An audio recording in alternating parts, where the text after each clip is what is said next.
Donc là, je vais vous montrer donc, un utilitaire qu'on a dans Isapay qui permet donc d'intégrer automatiquement les variables de paye, c'est-à-dire les différentes données, notamment dans le bâtiment, qui correspondent aux heures supplémentaires éventuellement, tout ce qui est trajet.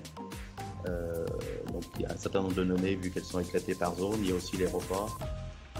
Donc c'est un volume de données important qui représente effectivement un temps de préparation pour faire des bulletins de salaire. Et donc le fait de pouvoir intégrer toutes ces données via un import permet de gagner du temps, sachant que le client pourra préparer ces données en amont sur un fichier Excel. Alors je vais vous montrer le principe. Donc à partir du calcul du bulletin, donc on a au préalable donc un fichier Excel qui aura été préparé avec les salariés, les matricules, les salariés et les différentes variables de paye, donc les heures 125, 150, les trajets avec les différentes zones, les paniers et éventuellement des indemnités grand déplacement ou des indemnités grand déplacement en report.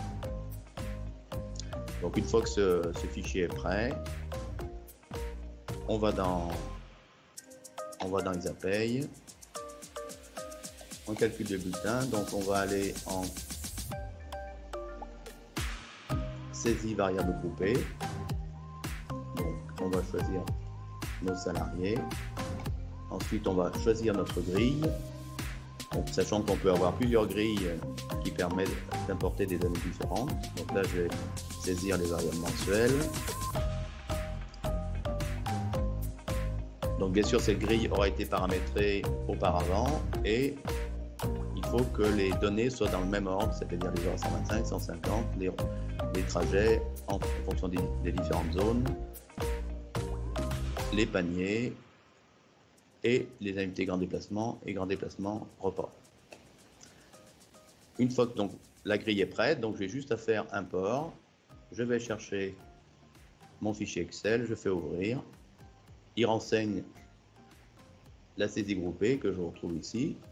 Et en plus, on a, pareil, comme au niveau de tous les calculs, eh bien, on a une fenêtre de vérification des données qui permet de nous dire que du coup, toutes les données ont bien intégré au niveau des salariés.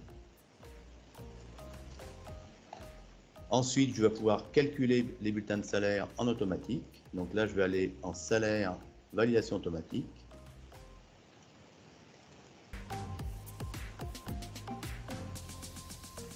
Et en bas, je fais valider et tous les calculs vont se recalculer en intégrant les variables de paye, donc les heures sup et les trajets.